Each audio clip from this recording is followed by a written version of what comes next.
ಈ ಬಾರಿಯೂ ವೈಕುಂಠ ಏಕಾದಶಿ ಪೂಜೆ ಡಿಸೆಂಬರ್ 30 ಬೆಳಿಗ್ಗೆ 7:50ರಿಂದ ಆರಂಭವಾಗಲಿದೆ. ಈ ದಿನ ಓಂ ನಮೋ ನಾರಾಯಣ ಮಂತ್ರ ಪಠಿಸುತ್ತಾ ತುಳಸಿ ಆಚರಣೆ ಮಾಡುವುದರಿಂದ ವಾಸ್ತು ಮತ್ತು ಪಿತೃದೋಷಗಳು ನಿವಾರಣೆಯಾಗುತ್ತವೆ. ಮುಖ್ಯವಾಗಿ ಮನೆಯ ಸಿಂಹದ್ವಾರವನ್ನು ಅಲಂಕರಿಸಿ ದೀಪ ಹಚ್ಚುವುದು ವೈಕುಂಠದ ದಾರಿ ತೆರೆದಂತೆ ಎಂದು ನಂಬಲಾಗಿದೆ. ಬದುಕು ಅಂದ ಮೇಲೆ ಕಷ್ಟ ಸುಖಗಳು ಸಾಮಾನ್ಯ.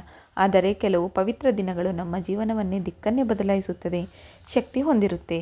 ಅಂತಹದೇ ಒಂದು ದಿನ ಈ ವೈಕುಂಠ ಏಕಾದಶಿ. ದೇವಸ್ಥಾನಕ್ಕೆ ಹೋಗಲು ಸಾಧ್ಯವಿಲ್ಲ, ಮನೆಯಲ್ಲೇ ಪೂಜೆ ಮಾಡುವುದು ಹೇಗೆ ಎಂಬ ಆತಂಕ ನಿಮ್ಮಲ್ಲಿದ್ದರೆ ಚಿಂತೆ ಬಿಡಿ.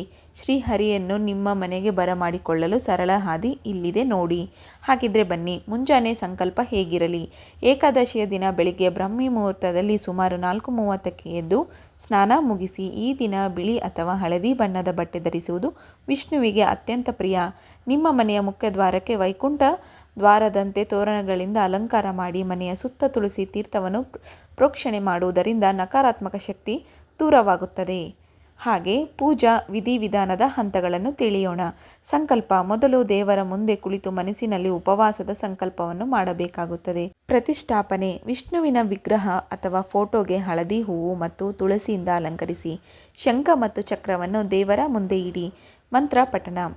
ವಿಷ್ಣು ಸಹಸ್ರನಾಮ ಅಥವಾ ಸರಳವಾಗಿ ಗೋವಿಂದಾಯ ನಮಃ ಎಂದು ಪಠಿಸಿ. ನೈವೇದ್ಯ.